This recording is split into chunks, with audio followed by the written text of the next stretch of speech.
আমরা করতেছি। আগামীকালকে আরো ভালো আলেম এবং ভালো বক্তা আসতেছে, তার নাম আল্লামা মুস্তাক ফয়জি সাহেব। তারপরের দিন আরো ভালো একজন আলেম, বড় মাপের একজন বক্তা আসতেছে, উনি আল্লামা ডাক্তার সৈয়দ এনায়েতুল্লাহ আব্বাসী সাহেব দামাত বারকাতুহু মাদ্দাজিল্লাহুল আলিয়া। হযরতের বয়ান শুনবেন, হযরতরা আসবেন। আমি ছোট মানুষ, আপনাদের সামনে আসছি। আল্লাহ তাআলা যদি জবান থেকে কিছু কথা বের করে দেন, আমি বলবো আপনাদেরকে, আপনারা কি ধৈর্য ধরে শুনবেন না উঠা বসা করবেন? আল্লাহ তাআলা আপনাকে আমাকে ধৈর্য ধরার তৌফিক দান করুক। আল্লাহ তাআলা আপনাকে আমাকে সবরে জামিল আতা ফরমান। সকলে বলি আমিন। আমি এই কথা সামনে বাড়াবো, আগাবো না শেষ করে দিব? এবার বলেন আমরা কি বলতেছিলাম? আল্লাহ পাক রব্বুল আলামিন বলেন, ইম্মা ইয়াবলুগুন্না ইনদাকাল কিবারা আহাদুহুমা আও কিলাহুমা فلا تقل لهما أف ولا تنهرهما وقل لهما قولا كريما। আল্লাহ পাক রব্বুল আলামিন বলেন, যদি তোমার জীবদ্দশায় দেখো তোমার মা অথবা তোমার বাবা অথবা উভয়ই যদি দেখো তারা অসুস্থ হয়ে যায় বা তারা বৃদ্ধ হয়ে যায়, তাদের সেবা যত্ন করো, তাদের সাথে এমন কোনো ব্যবহার করো না যাতে করে তারা মনে কষ্ট পায়। আজকালকে আপনাদের আমাদের সন্তান, আপনাদের আমাদের সমাজের সন্তানগুলো বাপ মারা মনে কষ্ট দিয়া কথা কয় কি কয় না? কত মানুষ আমাদের কাছে এসে বলে, হুজুর আমার ছেলেটা কথা শুনে না, হুজুর আমার সন্তান পড়াশোনা করতে যায় না, হুজুর আমার সন্তান আমার কথা শুনে না। আব্বা আম্মা বলে, বাবা মোবাইলটা রাখো, এবার একটু পড়তে বসো। বাপরে কয়, মারে কয়, তোমরা কি বুঝো? কয় কি কয় না? বাপরে কয়, তুমি কি বুঝো? সাতার মাথা। মারে কয়, তুমি বেশি কথা কইবা না। জারি দেয় কি দেয় না? আল্লাহ রাসূল সাল্লাল্লাহু আলাইহি ওয়াসাল্লামের হাদিস,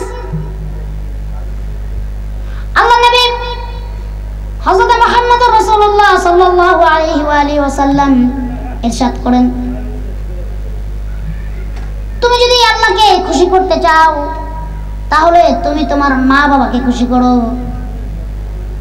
আর তুমি যদি আল্লাহকে বেরাজ করতে চাও, তুমি যদি তোমার মা বাবাকে বেরাজ করো, আল্লাহ তোমার প্রতি বেরাজ হয়ে যাবে। কাকে খুশি করতে চাইলে? আল্লাহকে রাজি খুশি করতে চাইলে কাকে খুশি করতে হবে? আম্মা আব্বাকে খুশি করতে হবে।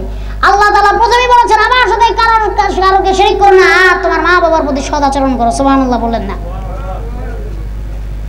আল্লাহ বলেন, যদি তুমি আমাকে খুশি করতে চাও আর তোমার মা বাবাকে খুশি করো, আর যদি আমাকে বেরাজ করো, তোমার মা বাবাকে যদি তুমি বেরাজ করো, আমি আল্লাহ তোমার প্রতি বেরাজি হয়ে যাব। আল্লাহ যদি আপনার আমার প্রতি বেরাজ হয়ে যায়, দুনিয়ার যত বড় শক্তি আছে সব যদি আপনার আমার পক্ষে চলে আসে, আপনাকে আমাকে ওই আযাবের হাত থেকে, ওই বিচারের হাত থেকে কেউ আপনাকে আমাকে বাঁচাইতে পারবে না। মা যদি সন্তানকে একটা মন থেকে দোয়া দেয়, ওই সন্তানকে কামিয়াব হওয়া থেকে কেউ আটকাইতে পারবে না। আর যদি মার মন থেকে একটা বদদোয়া চলে আসে, মার মন থেকে যদি একটা কষ্ট চলে আসে, ওই সন্তানকে ধ্বংস হওয়া থেকে কেউ আটকাইতে পারবে না। হতে পারে মা খারাপ, হতে পারে মা চোর, হতে পারে মা জিনাখোর, হতে পারে মা খারাপ, কিন্তু মা যত খারাপ হোক মা কিন্তু মাই, ঠিক কিনা? বাবা যত খারাপ হোক বাবা বাবাই। এই জন্য আব্বা আম্মার সাথে আজকে থেকে কারা কারা ভালো ব্যবহার করবো, সবাই দুইটা হাত উঠে পড়ি আল্লাহুম্মা আমিন। আয় আল্লাহ, আজকে থেকে আমাদের মা বাবার সাথে ভালো ব্যবহার করার তৌফিক দান করে দাও, তাদের খেদমত করার তৌফিক দান করে দাও। তারা যেই কাজ করলে বেরাজ হয় সেই কাজ থেকে দূরে রাখো, তারা যেই কাজ করলে খুশি হয় সেই কাজ আমাদের বেশি বেশি করার তৌফিক দান করো। আয় আল্লাহ, তুমি আমাদের প্রতি রাজি খুশি হয়ে যাও। আল্লাহ, আমার আব্বা আম্মার প্রতি রাজি খুশি হয়ে যাও। হাত নামাই। বৃদ্ধাশ্রম চিনেন তো? চিনেন না? বৃদ্ধাশ্রমে মাঝে মাঝে যদি যান, জিজ্ঞেস করবেন বৃদ্ধাশ্রমের আম্মা আব্বা গুলারে, বলবেন আপনার সন্তান কি করে? একজন কইবে আমার সন্তান অস্ট্রেলিয়া থাকে। গরিব মানুষের বাপ মারা কেউ জীবনে কেউ আমি বৃদ্ধাশ্রমে দিতে দেখি নাই। গরিব মানুষের বাপ মা বৃদ্ধাশ্রমে যায় না। আরেকজন জিজ্ঞেস করবেন আপনার সন্তান কি করে? কবে আমার সন্তান বড় ব্যারিস্টার। উকিল। আরেকজনকে জিজ্ঞেস করবেন, বলবে আমার সন্তান বড় মেল ফ্যাক্টরির মালিক। প্রশ্ন করবে তাহলে আপনি এখানে কেন? যার সন্তান বিদেশ থেকে সে বলে আমার সন্তান তো বিদেশ চলে গেছে বউ পোলাপান নিয়ে, আমাকে কে দেখবে, এই জন্য আমাকে দেখাশোনা করার জন্য আশ্রমে দিয়ে গেছে। যার সন্তান ডাক্তার সে বলবে আমার সন্তান সারাদিন ডাক্তারি কাজে ব্যস্ত থাকে, তার বউ ডাক্তার, ছেলে মেয়ে ভালো ভালো স্কুলে পড়ে, আমি তাদের বাসায় থেকেও সমস্যা হয়, এই জন্য আমাকে এখানে দিয়ে গেছে, আমার দেখাশোনা করার লোক নেই, আসরা নাই। আল্লাহর কাছে দোয়া করি, আল্লাহ এমন সন্তান এমন কোন মানুষকে দিও না যে সন্তান তার বাবা মাকে বৃদ্ধাশ্রমে রেখে আসে। এমন সন্তান যেন আল্লাহ মানুষকে না দেয়। এই সন্তান দেওয়া থেকে যেন আল্লাহ তাআলা সন্তান মানুষকে না দেওয়া থেকে বিরত থাকে, ঠিক কি না? এমন সন্তান জন্ম দিয়া কি লাভ যে সন্তান বাবা মাকে বৃদ্ধাশ্রমে দিয়ে আসে? এমন সন্তান না থাকার থেকে আটকোড়া থাকা অনেক ভালো, সন্তান না থাকা অনেক ভালো, ঠিক কিনা? আমার যুবক ভাইদের পায়ে ধরি ভাই, মা বাবার সাথে খারাপ ব্যবহার খারাপ আচরণ করো না।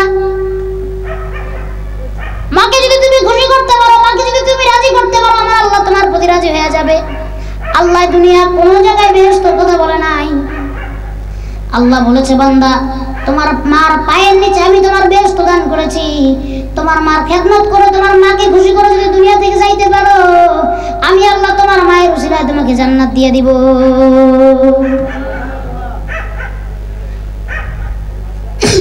এমন সন্তান আছে এই সমাজে যে সন্তান মায়ের গায়ে হাত তুলে আসে নাই, এমন সন্তান আছে যে সন্তান বাবার গায়ে হাত তুলে আসে নাই। এমন সন্তানগুলোকে যেন আল্লাহ তাআলা পঙ্গু করে দেয়। যে সন্তানের হাত তার মায়ের গায়ে উঠলো সে হাত যেন পঙ্গু হয়ে যায়। যে সন্তান তার বাবাকে লাথি দিল তার পা যেন পঙ্গু হয়ে যায়, ঠিক কিনা? আল্লাহ রাসূলের কাছে এক সাহাবী আসলেন, এসে প্রশ্ন করলেন, জিজ্ঞেস করলেন, নবীজি দুনিয়াতে সব থেকে দামি সম্পদ কি, সব থেকে দামি সম্পদ কোনটা? আল্লাহ নবী বললেন দুনিয়াতে সব থেকে দামি সম্পদ, সব থেকে মূল্যবান জিনিস হলো তোমার মা। সুবহানাল্লাহ বললেন না? দ্বিতীয়বার জিজ্ঞেস করলেন, নবীজি দুনিয়াতে তারপরে সব থেকে দামি বস্তু কোনটি, দামি সম্পদ কোনটি? আল্লাহ রাসূল আবার বললেন তোমার মা। তৃতীয়বার বললেন, নবী গো 3 নম্বরে পৃথিবীর সব থেকে দামি সম্পদ কোনটি? তৃতীয়বার আল্লাহ রাসূল বললেন তৃতীয় ব্যক্তিও হলো তোমার মা। সুবহানাল্লাহ বললেন না? চতুর্থবার জিজ্ঞেস করলেন, নবীজি এরপরে দুনিয়ার সব থেকে দামি সম্পদ কোনটি? আল্লাহ রাসূল এবার ইরশাদ করলেন চতুর্থ, তোমার পৃথিবীর সব থেকে দামি সম্পদ হলো তোমার বাবা। মার কথা কয়বার বললেন? কয়বার বললেন? বাবার কথা একবার। এই জন্য মায়ের খেদমত করবেন, বাবার খেদমত করবেন, আল্লাহ তাআলা আপনার ব্যবসায় বরকত দিয়ে দিবে, আল্লাহ তাআলা আপনার কাজে বরকত দিয়ে দিবে, আল্লাহ তাআলা আপনার দুনিয়া এবং আখিরাতের জিন্দেগিকে কামিয়াবি করে দিবেন। সুবহানাল্লাহ বললেন না? আরেকটু জোরে পড়েন সুবহানাল্লাহ। বর্ণনায় আসছে আল্লাহর নবী সাইয়্যিদিনা মুসা আলাইহিস সালাতু ওয়াস সালাম একদিন আল্লাহর সাথে যখন কথা বলতেছেন, মুসা আলাইহিস সালাম তো আল্লাহর সাথে কথা বলতেন প্রতিনিয়ত। একদিন জিজ্ঞেস করলেন, না আল্লাহ গো আমি যখন জান্নাতে যাব আমার সাথে কোন ব্যক্তি জান্নাতে যাবে আমি একটু দেখতে চাই। আল্লাহ বলেন, মুসা তোমার সাথে যে ব্যক্তি জান্নাতে যাবে সে ব্যক্তি হলো একজন কসাই। সুবহানাল্লাহ বলেন না? যে ব্যক্তি তোমার সাথে জান্নাতে যাবে সে ব্যক্তি কে? একজন কসাই। মুসা আলাইহিস সালাম অবাক হয়ে গেলেন, বলেন আল্লাহ আমি একজন নবী, আমার সাথে কসাই জান্নাতে যাবে? সে কি এমন আমল করে? আল্লাহ আমি নবী, আমার সাথে তো যে ব্যক্তি জান্নাতে যাবে, আমি তো ভাবছিলাম আল্লাহ সে না জানি কত বড় আল্লাহর ওলি না কোনো নবী, তা কসাই জান্নাতে যাবে, সে কি এমন আমল করে আমি তারা দেখতে চাই। আল্লাহ বললেন, মুসা ঠিকানা দিয়ে দিলাম, তুমি চলে যাও, সেখানে গেলে তুমি তার দেখা পাবে।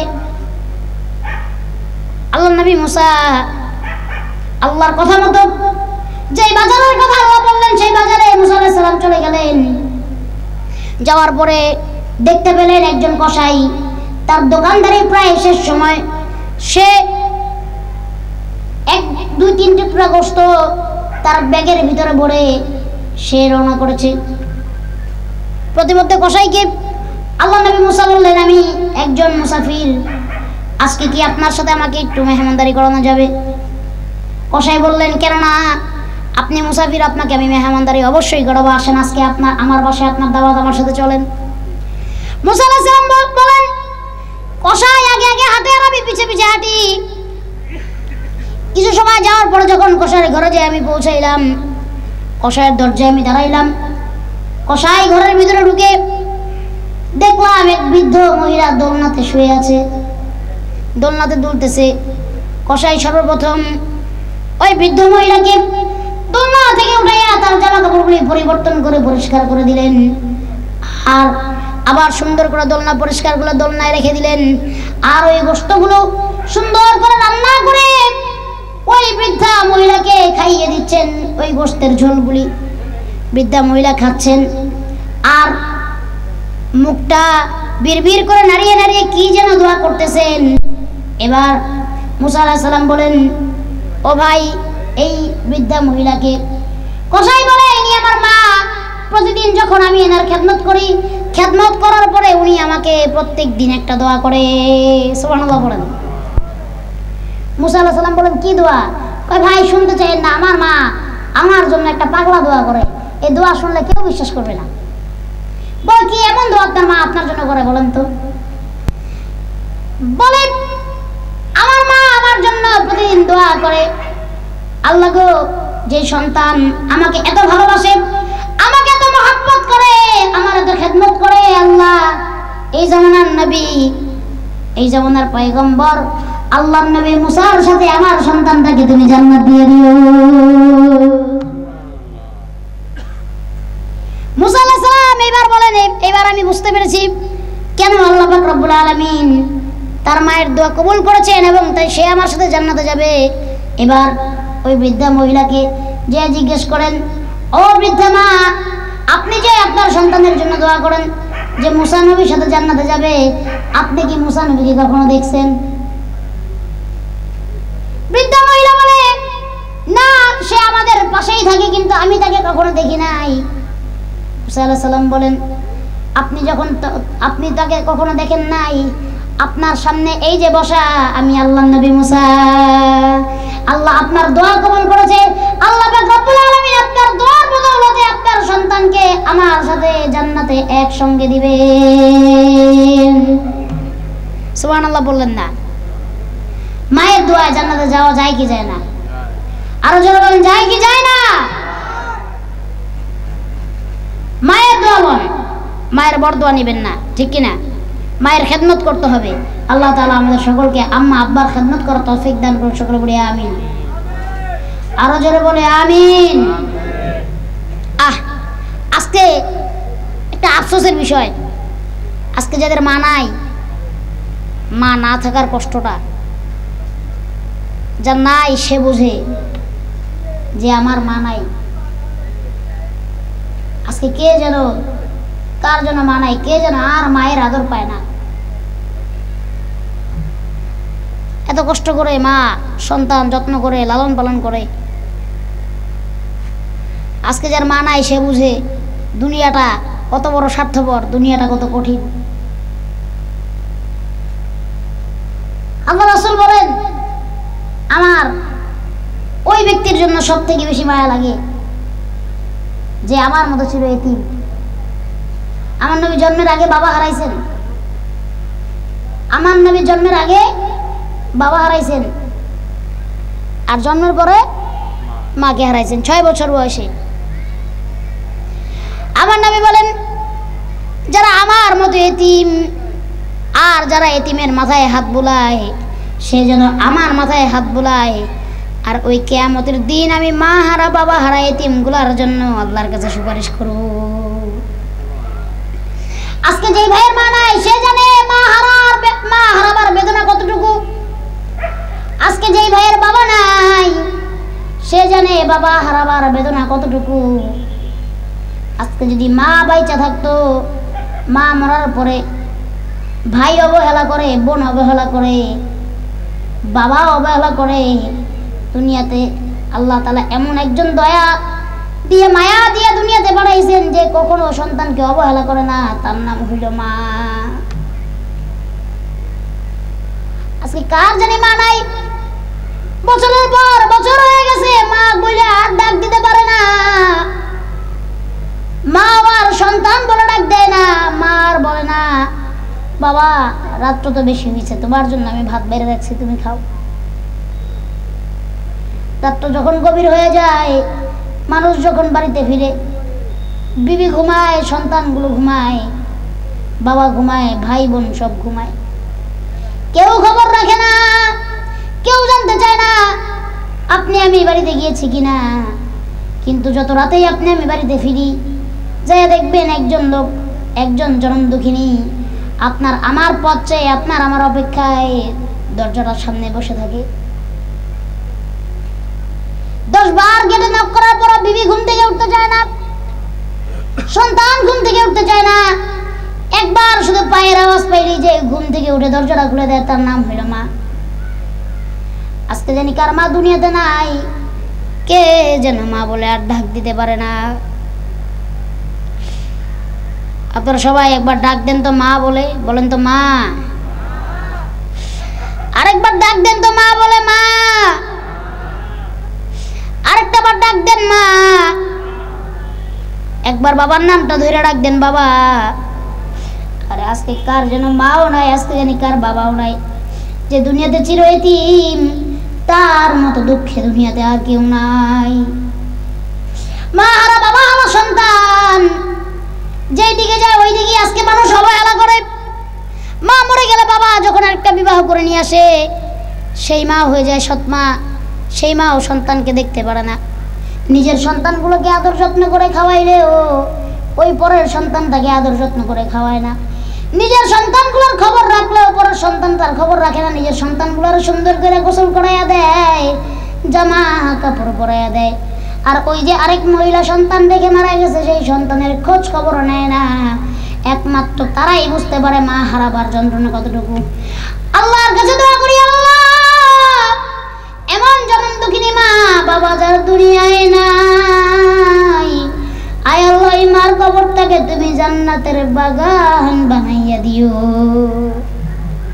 আয় আল্লাহ বাবার কবরটাকে জান্নাতের বাগান বানাইয়া দিও। বাবা কত কষ্ট করে, মাথার ঘাম পায়ে ফেলে মানুষের বাড়িতে দিন মজুরি করে, মানুষের খেতে ধান কেটে ফসল লাগিয়ে কত কষ্ট করে সন্তানের জন্য খাবারের ব্যবস্থা করে দেয়। নিজের না খাইয়া খাইয়া হইল সন্তানের মুখে খাবার তুলে দেয়। আজকে জানি ওই বাবা কার দুনিয়ায় নাই। আল্লাহ আমাদের ভিতর যাদের মা নাই, বাবাও নাই, সবার মা বাবার কবর আযাবগুলো আল্লাহ আপনি মাফ কইরা দেন। এবার আল্লাহ পাক রব্বুল আলামিন শেষ আয়াতে বলেন, ওয়াখফিদ লাহুমা জানাহাদ-দুল্লি মিনার রাহমাতি ওয়া কুর রাব্বিরহামহুমা রব্বায়ানি সগীরা। সবাই বলেন, রব্বিরহামহুমা কামা রব্বায়ানি সগীরা। আল্লাহ তাআলা দোয়া শিখিয়ে দেন, বলেন বান্দা তুমি পড়ো।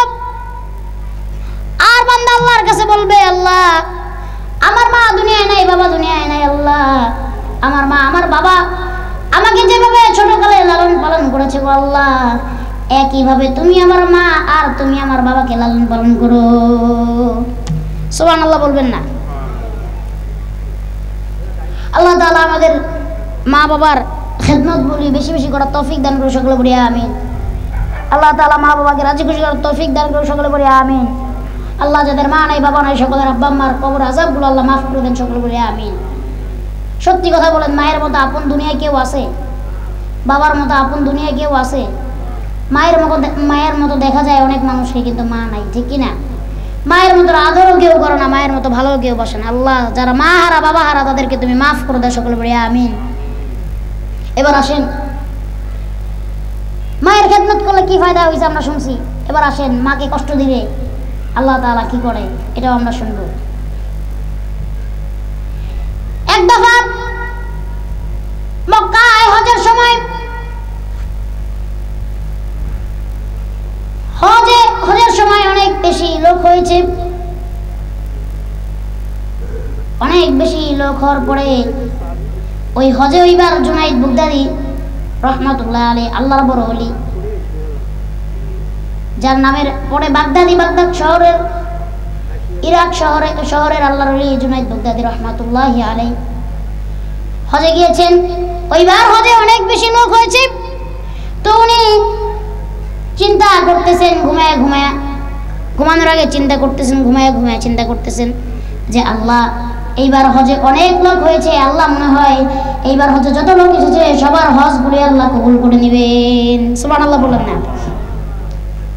তো এবার জুনাইদ বাগদাদি আল্লাহ তাআলা তাকে স্বপ্নে দেখাচ্ছেন যে এইবার সবার হজ কবুল হয়েছে, ঠিক আছে, এবার হজে লোক আসছে, সবার হজ কবুল হয়েছে, কিন্তু একজনের হজ কবুল হয়নি। জুনাইদ বাগদাদি রহমাতুল্লাহ আলাইহি অবাক হয়ে গেলেন। এত হাজার হাজার লোক এসেছে, এত হজে এবার এত মানুষ কখনো হয়নি, এত লোক এবার হয়েছে, সবার হজ কবুল হলো, একজনের হজ কবুল হলো না। এই ব্যক্তিকে আল্লাহ তাআলা জানায় দিলেন ওই ব্যক্তির নাম হলো হারুন বলকি, বলক শহর থেকে এসেছে। সবার হজ কবুল হয়েছে, তার হজ কবুল হয়নি। বিষয়টা এখন কেমন না? এতগুলো লোক হজে আসছে, সবারটা কবুল হয়েছে, কয়জনের কবুল হয় নাই? একজনেরটা। এবার পরের দিন চলে গেলেন হজের হাজিদের কাছে, যা বললেন তোমাদের ভিতরে কি হারুন বলকি নামে কেউ হজ করতে এসেছে? বলে হ্যাঁ, হারুন বলকি নামে একজন ব্যক্তি হজ করতে এসেছে। এবার নিয়ে সে প্রায় 22 থেকে 23 বার, বা অন্যান্য রায়তে আরো বেশি এসেছে, যে সে 22 বার বা 23 বার হজ করতে এসেছে। কিন্তু মানুষ বলতেছে আপনি তারে খুঁজেন কেন? বলতেছে তার সাথে আমার একটু কথা আছে।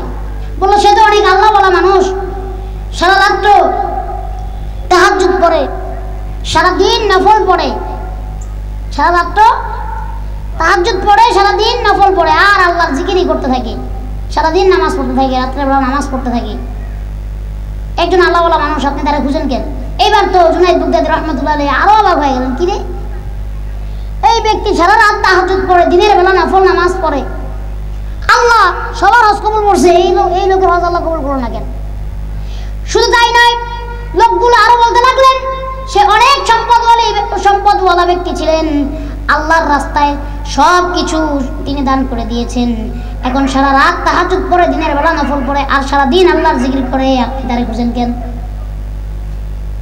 তখন জুনাইদ বাগদাদি রহমাতুল্লাহি আলাইহি বলতেছেন যে তার সাথে আমার একটু কথা আছে, সে এখন কোথায়?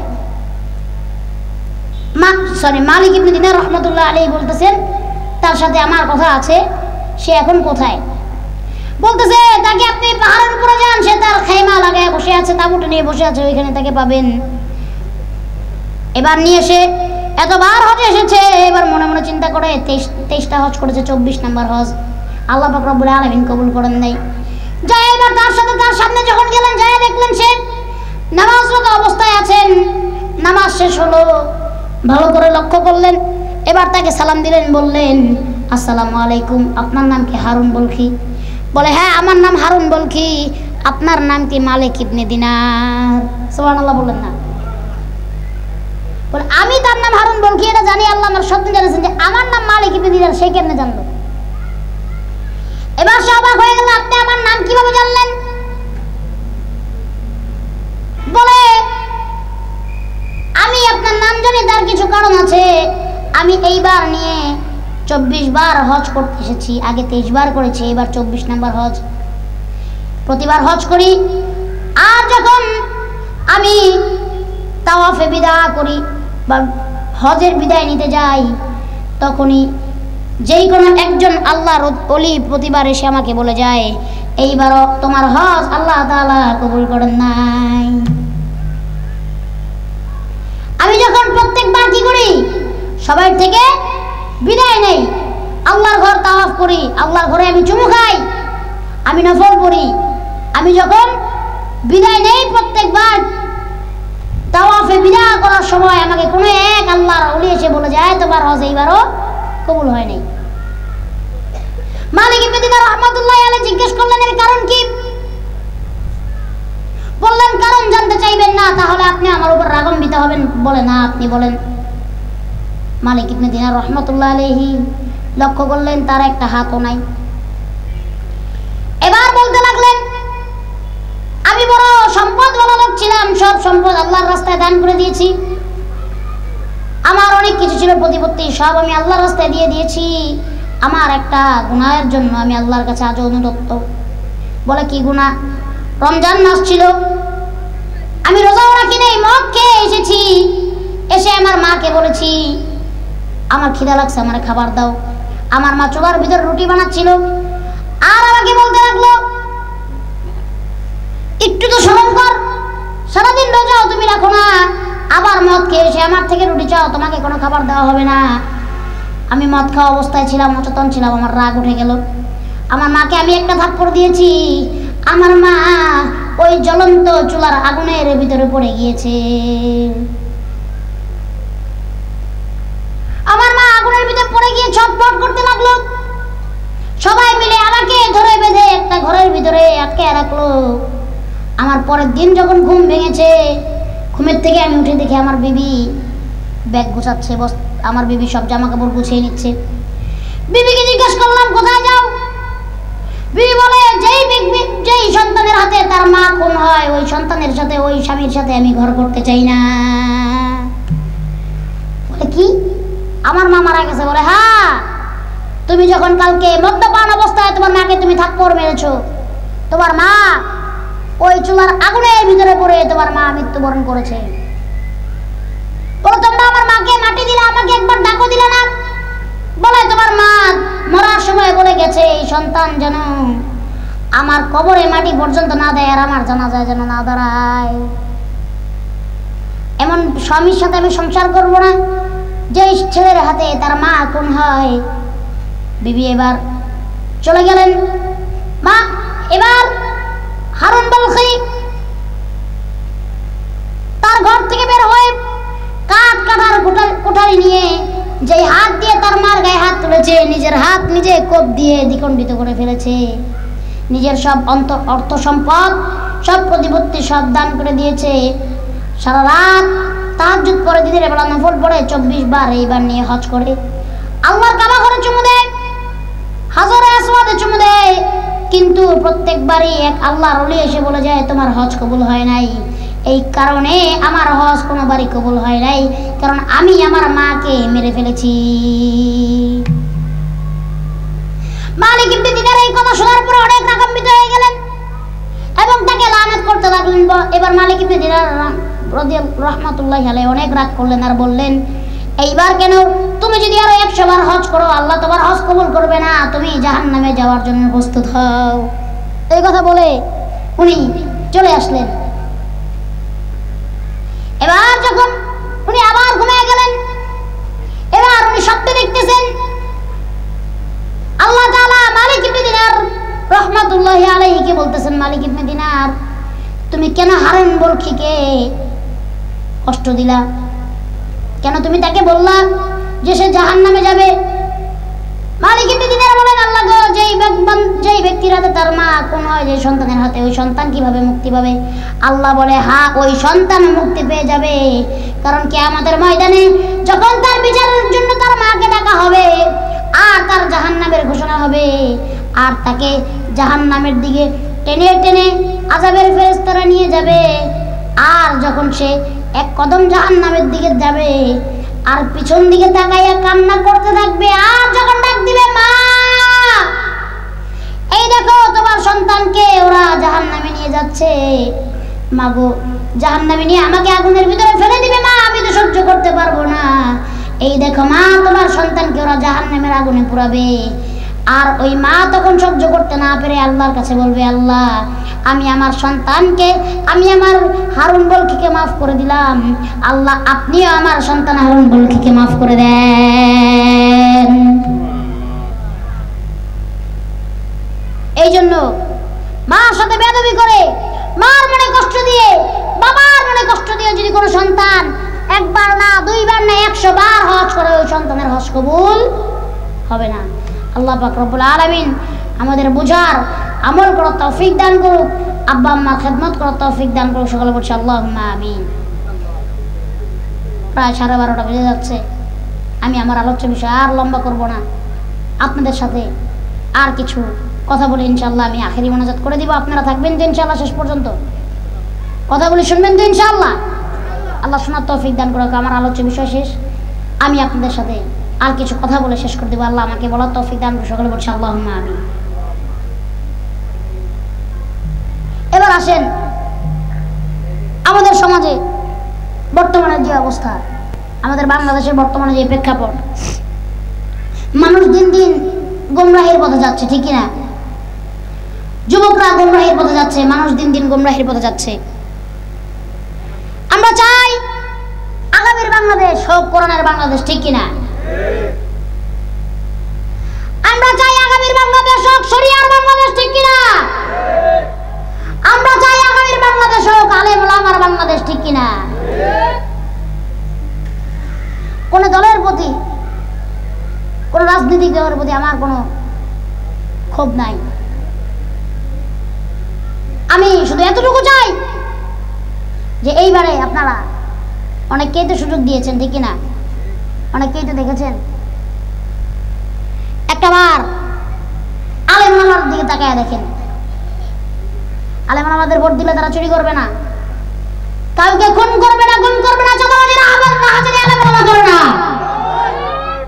এই বাংলার জমিনে আপনাদের হাত ধরে, আপনাদের সহযোগিতায় আল্লাহর কোরআনের দিন, আল্লাহর কোরআনকে কায়েম করতে, আল্লাহর কোরআনের আইনকে কায়েম করতে, দিনকে কায়েম করতে আমরা কারা কারা প্রস্তুত আছি? হাত রেখে আল্লাহু আকবার। আল্লাহ তাআলা আমাদেরকে এই বাংলার জমিনে এইবার ইসলাম কায়েম করার তৌফিক দান করুন। সকলে বলে আমিন। নামান হুজুর, রাস্তা খারাপ হবে বলেন? আমরা চাই সকল ইসলামী দলগুলো একসাথে ঐক্যমত হয়ে ডানে বামে না তাকিয়ে এবার যেন বাংলাদেশের শরিয়ার আইন প্রতিষ্ঠা করতে পারে। ইনশাআল্লাহ বাংলাদেশে যদি শরিয়ার আইন প্রতিষ্ঠা হয়ে যায়, আর একটা চোর থাকবে না, একজন ধর্ষক থাকবে না, একজন চাঁদাবাজ। অধিকারটা তো আপনাদের হাতে। এই জন্য আপনাদের হাতে ধরি, পায়ে ধরি, বড় অনুরোধ করি। অনেক জায়গায় তো অনেকবার ইমান বিক্রি করে দেখছেন, কোনো লাভ হয় নাই। হয়েছে? কেউ দেশ লুটটা খাইছে, তো কেউ দেশের সম্পদ লুটটা খাইছে, তো কেউ দেশের মানুষ মারছে, তো কেউ দেশের মানুষ গুম করছে, তো কেউ দেশের চাঁদাবাজি, রাহাজানি, ধর্ষণ, খুন, হত্যাকাণ্ড চালিয়েছে। একটাবার কোরআনওয়ালাদের সুযোগ দিয়ে দেখেন, আপনারাই তো দেখতে পারবেন। যদি এই কোরআনওয়ালা এই বাংলাদেশ ঠিক মতো না চালায়, যদি কোরআন আইন না চালায়, শরিয়ার আইন না চালায়, আপনারাই তো আছেন বিচার করার জন্য। জনগণ আছে, আল্লাহ আছে, আপনারা আমাদের নামিয়ে দিবেন, ঠিক কিনা? সবাইকে একবার একবার করে সুযোগ দিয়েছেন, একবার আলেম আমাদের সুযোগ দিয়ে দেখেন। এবং আমরা জানি এই বাংলাদেশের প্রত্যেকটা মানুষের অন্তরে অন্তরে আলেম আমাদের জন্য মহব্বত, আল্লাহর জন্য, আল্লাহ রাসূলের জন্য মহব্বত আছে। তাই আগামীতে আমাদের যেন ভুল না হয়, আমরা যেন ঈমান কারো কাছে বিক্রি না করে ফেলি। আমরা আল্লাহর জমিনে আল্লাহর দ্বীন কায়েম করতে না পারলে এই 90% মুসলমানের দেশ দাবি করে লাভ নাই, নিজেকে মুসলিম দাবি করে লাভ নাই। আল্লাহর দ্বীন কায়েম করতে গিয়ে, আল্লাহর ময়দানে আল্লাহর কোরআন কায়েম করতে গিয়ে যদি আপনার আমার মৃত্যু হয়, সেই মৃত্যুদের প্রস্তুত আছেন কে? আল্লাহ জানেন। আল্লাহু আকবার। নারে তাকবীর। আল কোরআনের আলো, আমার নেতা তোমার নেতা, সব সমস্যার সমাধান। নারে তাকবীর। কোরআন ছাড়া কোনো উপায় নাই, আসেনি? মুক্তির পথ কোরআন, আল্লাহর দিশারি কোরআন। এই কোরআন দিয়ে আপনাকে আমাকে জীবন ব্যবস্থা পরিচালনা করতে হবে। আল্লাহ সেই তৌফিক দান করুন। সকলে বলে আমিন। আসেন আমরাও একটা তাকবীর দিই, একটা স্লোগান দিই, আল্লাহ তাআলা যেন আমরা এই বাংলাদেশের ময়দানে কোরআনের আইনকে কায়েম করতে পারি, দ্বীনকে কায়েম করতে পারি, শরিয়াকে কায়েম করতে পারি। আল্লাহ সেই তৌফিক দান করুন। সবাই বলেন লিল্লাহি তাকবীর, নারায়ে তাকবীর। দিন ইসলাম, দিন ইসলাম, দিন ইসলাম, দিন ইসলাম। আল কোরআনের আলো, আল হাদিসের আলো, কোরআন সুন্নাহ যেখানে, কোরআন সুন্নাহ যেখানে, বিশ্বনবীর স্মরণে, বিশ্বনবীর স্মরণে। আমার নেতা তোমার নেতা, আমার নেতা তোমার নেতা। লিল্লাহি তাকবীর, নারায়ে তাকবীর, লিল্লাহি তাকবীর, নারায়ে তাকবীর। কোরআন সুন্নাহ যেখানে, কোরআন সুন্নাহ যেখানে, বাংলার নাস্তিকেরা, বাংলার নাস্তিকেরা, বাংলার নাস্তিকেরা লিল্লাহি তাকবীর। আল্লাহ তাআলা আপনাকে আমাকে শুধু মুখে নয় অন্তরেও কোরআনের আইন কায়েম করার তৌফিক দান করুন। সকলে বলি আল্লাহুম্মা আমিন। আমি কি কথাগুলি ভুল বলছি না কথাগুলি মিথ্যা বলছি? কোরআনের আইন কায়েম করতে গিয়ে আল্লাহ রাসূলের রক্ত ঝরান নাই, সাহাবে আজমাইনরা ঝরান নাই, আল্লাহর ওলিরা ঝরান নাই। এই দিন কায়েমের জন্য যখন নবী তাইফে গেলেন, মক্কার কাফেররা নবীকে শুধু যন্ত্রণা দেয়, জ্বালা দেয়, নবীর কথা বিশ্বাস করে না, কয় সে জাদুকর।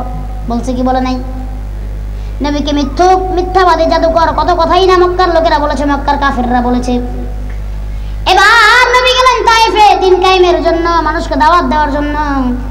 তাইফের কাফেররা আরো বেশি খারাপ, তারা নবীর উপরে আরো বেশি লেলিয়ে দিলেন মানুষকে।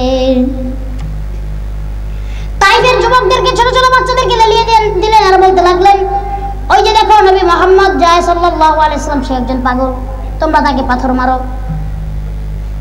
আমার নবীর গায়ে তাইফবাসী এমন ভাবে পাথর মেরেছে, আমার নবীর শরীরের ভিতরে পাথরগুলো ঢুকে ঢুকে গেছে, রক্ত দিয়ে আমার নবীর পুরো জামা ভিজে গেছে।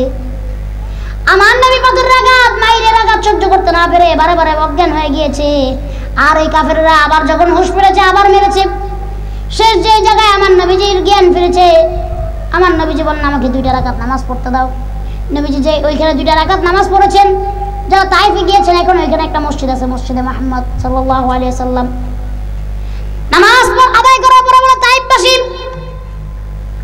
তোমরা তো আমার দাওয়াত কবুল করলে না, তোমরা আমার উপরে যে নির্যাতন চালিয়েছো, আমার বাবার দেশ মক্কায় এই খবর তোমরা পৌঁছে দিও না, কারণ আমার দেশে মক্কায় আমার উপর আরো নির্যাতন জুলুম হয়। তোমরা যদি এই খবর পৌঁছে দাও, আমার উপর নির্যাতন জুলুম আরো বেড়ে যাবে। আর তাইফের কাফেররা এত খারাপ, তারা মক্কার কাফেরদের কাছে এই খবর পৌঁছে দিলেন, আমার নবীর উপর নির্যাতন আরো বেড়ে গেল। শেষমেশ আমার নবী নিজের বাপের ভিটা, নিজের বাপের দেশ, নিজের জন্মস্থান মক্কা ছেড়ে মদিনায় হিজরত করেছেন। কেন? আমার নবীজি অনেক সম্পদ দরকার ছিল? আমার নবীজির দুনিয়া দরকার ছিল না, একমাত্র দিন কায়েমের জন্য আমার নবী তাইফ থেকে, আমার নবী মক্কা থেকে মদিনায় হিজরত করেছেন, ঠিক কিনা? কাফেরদের অত্যাচারে, নির্যাতনে টিকতে না পেরে আমাদের এই বাংলার জমিনে অনেক আলেম ওলামাদের উপর অত্যাচার করা হয়েছে। অনেক মুসলিমদেরকে বিনা অপরাধে, বিনা দায়ে ফাঁসিতে ঝুলানো হয়েছে। অনেক মুসলিমদেরকে কারাগারে আটকে রাখতে রাখতে প্রায় 13 থেকে 14 বছর কারাগারে তাকে হত্যা করা হয়েছে। আমার বড় মনে পড়ে যায় কোরআনের পাখি আল্লামার কথা, আমার অন্তরটা এখনো কেঁপে ওঠে। আল্লামা দিলওয়ার হোসেন সাইদি রাহিমাহুল্লাহর কথা মনে পড়ে, আমার অন্তরে এখনো কেঁপে ওঠে। আল্লামা জুনায়েদ বাবু নগরী রহমাতুল্লাহ আলাইহির কথা মনে পড়লে, আল্লামা মামুনুল হক সাহেব হইতে শুরু করে কত আলেম ওলামাকে তারা জেলে বন্দী করেছে, কত অত্যাচার, অন্যায়, নির্যাতন, জুলুম করেছে। এইবার আপনাদের কাছে সবাই এসেছে, এই আলেম ওলামাদেরকে আপনারা এই বাংলাদেশে মসনদে বসাবার আপনাদের হাতে সুযোগ এসেছে। ইনশাআল্লাহ আপনারা আলেম ওলামাদেরকে বাংলার মসনদে বসিয়ে আল্লাহর দিন, আল্লাহর কোরআন, আল্লাহর দিনকে কায়েম করবেন। আল্লাহ সেই তৌফিক দান করুন। সকলে বলে আল্লাহুম্মা আমিন। আল্লাহ বুঝার তৌফিক দান করুন। সকলে বলছে আমিন। অনেকে আমার কাছে অনেক আবদার করেন, হুজুর আপনি যেহেতু আসছেন, ওয়াজও করছেন, একটা গজল বলবেন, তো ইনশাল্লাহ আমি আর দীর্ঘায়ী করব না। আমি আপনাদেরকে একটা গজল শুনিয়ে আমি আজকের প্রোগ্রাম এখানেই শেষ করব। আপনারা রাজি আছেন তো ইনশাল্লাহ? আর জোরে বলুন, রাজি আছেন? জি, আচ্ছা ঠিক আছে। শেষ কিছু কথা বলি। আমার ভাই হাফেজ কারি শাহিন সাহেব, উনি শাহিনুর আলম দিনাজপুরি ভাই, মাদ্রাসার আগে আরেক জায়গায় ছিল, আমি শুনছি ভাড়ায় ছিল না, এখানে নিজেদের একটা ব্যবস্থা হয়েছে আলহামদুলিল্লাহ। নিজের জায়গায় উনি ভবনটা করার জন্য চেষ্টা করতেছেন। তো আপনাদের কাছে তো কালেকশনের জন্য গিয়েছিল, আপনারা যে যা পারছেন দিয়েছেন আলহামদুলিল্লাহ। আসলে কি মাদ্রাসা মসজিদে আমার আপনাদের অনেক বুঝাইতে হবে না, আপনাদের বুঝ আলহামদুলিল্লাহ আমার থেকে কম না, আর এইখানে ওয়াজও আমার থেকে কম কেউ জানেন না আমার মনে হয়। বুঝ সবার ভিতরে আছে, আমাদের সমস্যা কি কন্ত? আমরা আমলে নাই। কথা সবাই বলতে পারি কিন্তু আমলের বেলা কেউ নাই। মাদ্রাসা মসজিদ কার ঘর বলেন তো? জবানটা খুলে কথা বললেন, এমনও হইতে পারে যদি আমি এই জবান দিয়ে আল্লাহর নাম না নেই, কথা না বলি, আল্লাহ কালকে আপনারা আমার এই জবান বন্ধ করে দিতে পারেন, ঠিক কিনা? মাদ্রাসা কার ঘর?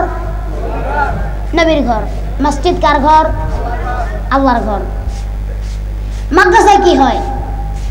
কোরআন শিক্ষা হয়, সারাদিন কোরআন তালিম হয়, নামাজ হয়। এখানে অনেক মানুষ আছেন, আমি সবার থেকে চাইবও না আর বলবো না।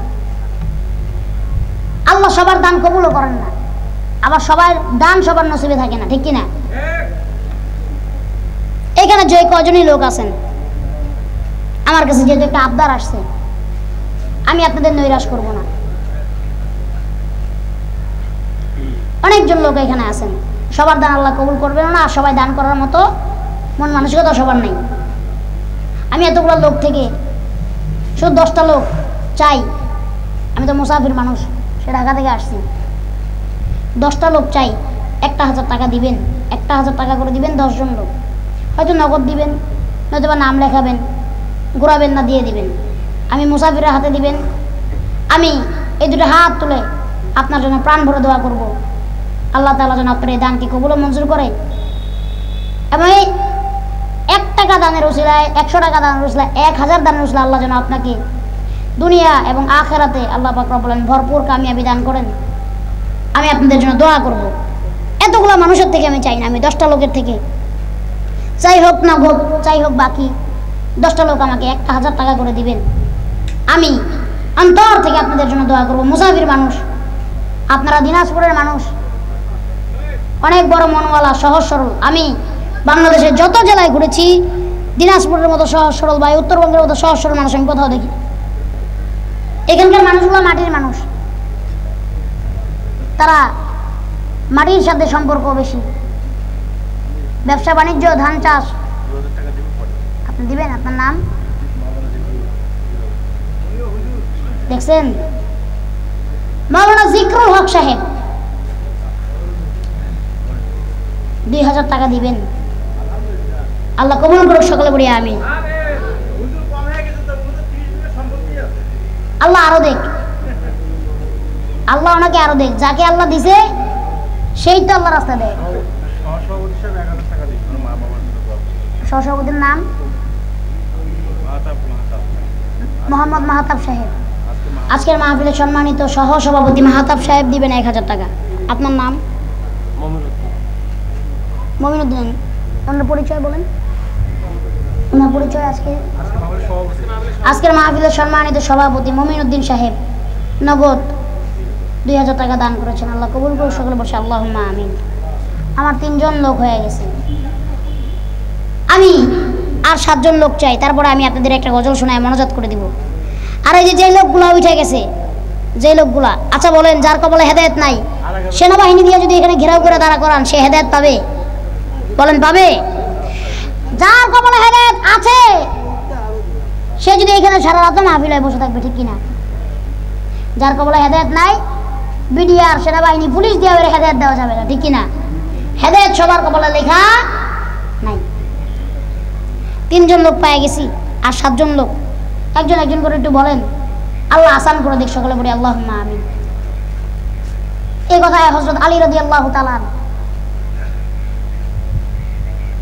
মাওলা আলী শেরে খুদা কাররামাল্লাহু তাআলা ওয়াজহুল করিম, আম্মাজান ফাতেমাতুজ জহরা সালামুল্লাহ আলাইহার স্বামী, রাসূল সাল্লাল্লাহু আলাইহি ওয়াসাল্লামের চাচাতো ভাই এবং 4 জন খলিফার 4র্থতম খলিফা, জান্নাতের সর্দার ইমাম হাসান, ইমাম হুসাইন রাদিয়াল্লাহু তাআলা আনহুর আব্বাজান হযরত আলী রাদিয়াল্লাহু তাআলা। আলী রাদিয়াল্লাহু তাআলা অনেক মুজিজা, ঠিক কিনা?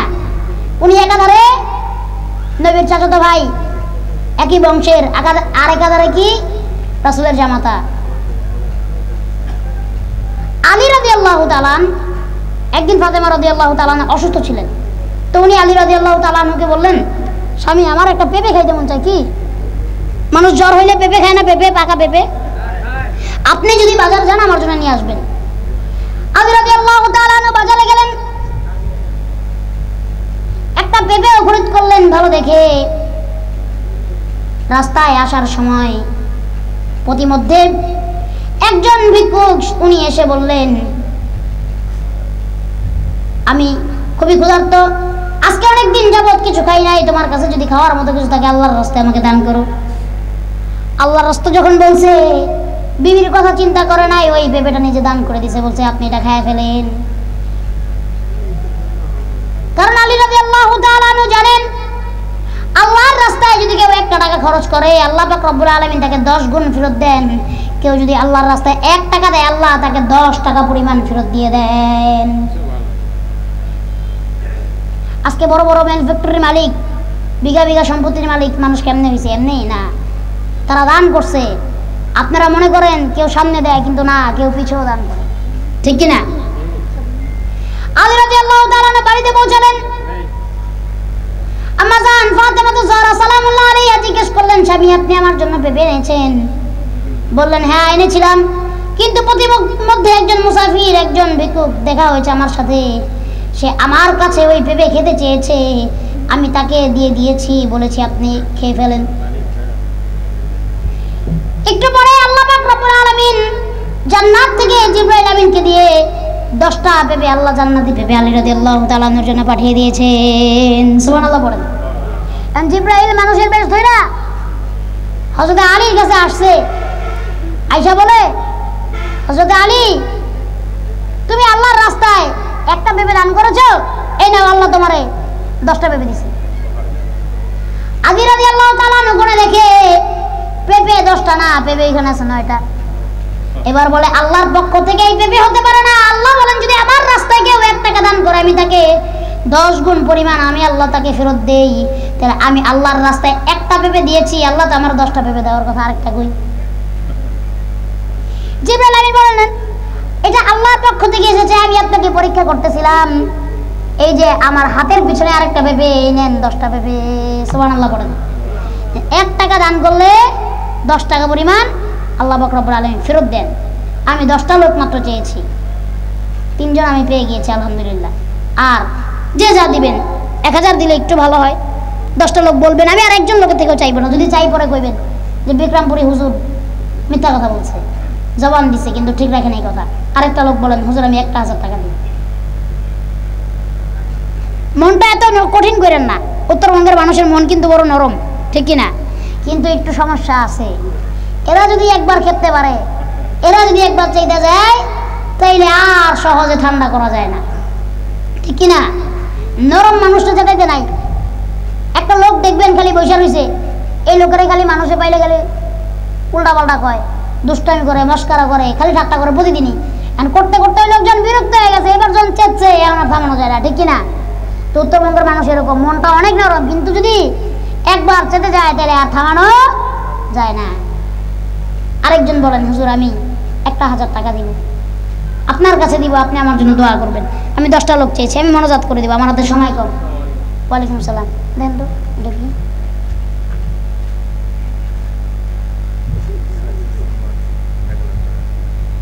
লিখে নিয়ে আসছে, ভালো মাশাআল্লাহ। মোহাম্মদ সাইদুর রহমান সাহেব তার নাম্বারও লিখে নিয়ে আসছে, 1000 টাকা দিবে বলেছে। আল্লাহ তাআলা সাইদুর রহমান সাহেবের দানকে কবুল করো, এই দানের উসিলা করে তুমি তার হায়াত বাড়ায় দাও, আমলে বরকত দান করো। আমার হুজুর সহ সভাপতি সহ যারা দান করেছে আল্লাহ তাদের দানকে কবুল করো, মঞ্জুর করো, যারা ভালো বরকত দিয়ে দাও, তাদের হায়াত বাড়ায় দাও আল্লাহ, মালে ইজ্জতে সম্পদে সব দিক দিয়ে বাড়ায় দাও। আয় আল্লাহ তাদের দানগুলো কবুল করে না, মক্কা মদিনা যাওয়ার তৌফিক দান করে দাও, সকলে বলি আমিন।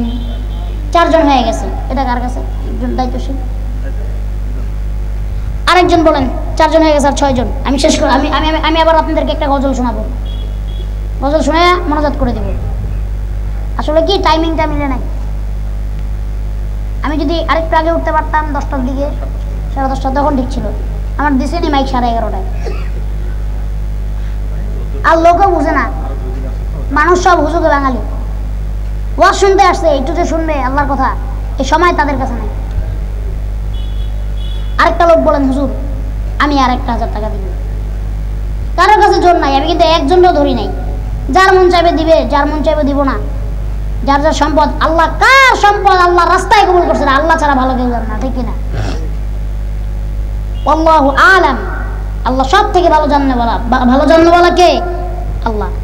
আমিও জানি না, আপনিও জানেন না, কিন্তু আজকে আপনি চুপ করে বসে থাকবেন। কেমন করে ঘুমাও তুমি,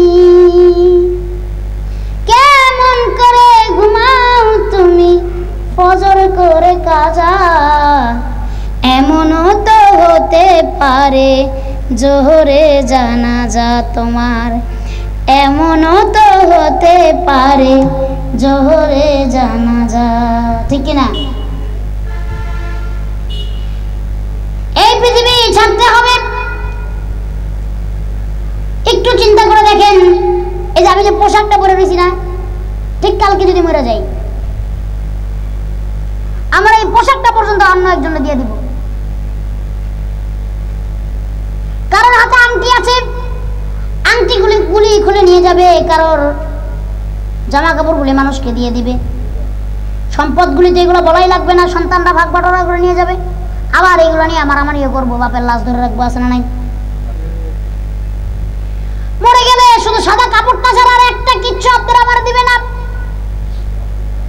এত কষ্ট করে যে ঘর আপনি বানাইছেন ঘরে থাকার জন্য, সন্তান একটাবার বলবে না আরে আমার আব্বা কত কষ্ট করে ঘরটা বানাইছে, এই ঘরটার ভিতরে আমার আব্বারে একটা দিন আমি ঘুমাইতে দিই, একটা দিন আব্বার রাখি, বলবে? বিবি বলবে না আমার স্বামী ক্ষেতের ভিতরে ধান লাগাইয়া, শীতের দিনে ধান লাগাইছে, আবার বৈশাখ মাসে বিক্রি করেছে, আবার বৈশাখ মাসে লাগাইছে, শীতের দিনে উঠাইছে। এত কষ্ট কইরা আমার স্বামী টাকা উপার্জন কইরা টাকাগুলো জমায়া জমায়া বিল্ডিংটা বানাইছে, দোতলা করছে বিল্ডিংটারে, আহারে আমার স্বামী আরেকটা দিন এই বিল্ডিংটার ভিতরে রাইখা দে। এত সুন্দর খাট আসবাবপত্র, বলবে না আমার স্বামীর এই খাটের ভিতরে ঘুমাইতে দেই, সন্তান বলবে না বাবার একটু রাখি, স্বামী বিবিও বলবে না স্বামীকে একটু রাখি, সবাই বলবে মরে গেছে তাড়াতাড়ি মাটি দিয়ে নেলেটার থেকে একটু বড় দুর্গন্ধ বের হবে। আর এই টাকা নিয়ে, এই বাড়ি নিয়ে, এই সম্পদ নিয়ে, সন্তান নিয়ে আপনার আমার বাহাদুরি, ঠিক কিনা? ময়রা দেখেন আপনার কিচ্ছু নাই, আপনার পরনের কাপড় অন্য কেউ পরবে, আপনার জুতাগুলো অন্য কাউকে দিয়ে দিবে, আপনার আংটিগুলো খুলে অন্য কাউকে দিয়ে দিবে, থাকবে কি জানেন? শুধু আপনার আমার নেক আর আমলগুলি, এই যে দান করে গেছেন সদকা জারিয়া, সদকা জারিয়াগুলো আপনার আমার থেকে যাবে। আল্লাহ তাআলা বুঝার তৌফিক দান করুন। আপনারা না দিলেও আমি শেষ করে দিব, কিন্তু যদি আপনাদের মনে চায়, আর 5 জন, আর কজন হয়েছে? 4 জন হয়েছে না? আর যদি আপনার মনে চায়, মনে দয়া মায়া লাগে, বললেন, আর না বললে কি আমি আস্তে আস্তে মনোজাত করবো। যদি কারো মনে চায় কয়েন, না মন চাইলে না। শুনবেন নি? গজল শুনবেন নি? হ্যাঁ গজল কয়া যদি দয়া করে দেন, আর যদি কেউ দেন দিলে দিবেন, না দিলে নাই। না আমি তো তাও একটা কথা তাদের মাঝে উপস্থাপন করছিলাম যে 10 জন লোক আমি চাই, 4 জন আলহামদুলিল্লাহ আমি পাইছি, 6 জন পেলে আমার মনটা শান্তি লাগতো আর কি। যুবকেরা কোথায়? সব গেছে গা, কাগর লেগে গজল ঘুম, যুবক গেছে গা। যুবক আসেনি? যুবকের আওয়াজ শুনতে হইব, নাহলে আমি গজল কইতে পারবো না। যুবকরা একটা তাকবীর দিলে গজলটা যাবো। যুবকদেরকে নিয়ে বলো, যুবক তাকবীর দেখ, লিল্লাহে তাকবীর। আছে তো? যায় নাই তাহলে চেয়ারে বসা তো বোঝা যায় না, কিছু মানুষ ভ্যান গাড়িতেও বয়ে রয়েছে। যুবকেরা আপনারা রেডি আছেন তো? রাত এমনি বেশি হয়ে গেছে, 1টা বাজায় ফেলছি। ই আল্লাহ, শাহিনুর ভাই কোথায়? শাহিনুর ভাইকে বলছি আগামীকালকে যেন এমন লেট না হয়, তাড়াতাড়ি করে ফেলবেন। যুবকরা আছে তো? আছেনি? গজল শুরু করবো? গজল বলে কিন্তু আর এই 6 জন বাকি আছে, দিয়েন আস্তে আস্তে। আগের মতো শান্তি তো আর এখন পাওয়া যায় না, মানুষ সব পাল্টে গেছে, পাল্টে নিত জামানা। ও ভাই আগের মতো শান্তি তো আর এখন পাওয়া যায় না, মানুষ সব পাল্টে গেছে, পাল্টে নিত জামানা। আগের মতো শান্তি তো আর এখন পাওয়া যায় না, মানুষ সব পাল্টে গেছে, পাল্টে নিত জামানা। মানুষ সব পাল্টে গেছে, জামানা ঠিকই আছে, জামানা ঠিকই আছে, মানুষ সব পাল্টে গেছে। চুলগুলো খাটো খাটো, শার্ট প্যান্ট আটো সাটো, সানগ্লাস চোখে তার যেন কোনো জমিদার। বুট জুতা পায়ে দিয়ে, কাঁধে একে ব্যাগে নিয়ে, ঠোঁটে দেয় লিপস্টিক, হাসে শুধু ফিক ফিক। ওদিকে গেল 2 চোখ, মনে হয় ভদ্রলোক, কাছে গিয়া দেখি হাই রে, কাছে গিয়া দেখি হাই রে, পুরুষ মানুষ না, কাছে গিয়া দেখি হাই রে, পুরুষ মানুষ না। মাশাআল্লাহ দাঁড়ায় আছে মিস জরিনা আপা, মাশাআল্লাহ দাঁড়ায় আছে মিস জরিনা, মাশাআল্লাহ দাঁড়ায় আছে মিস জরিনা আপা।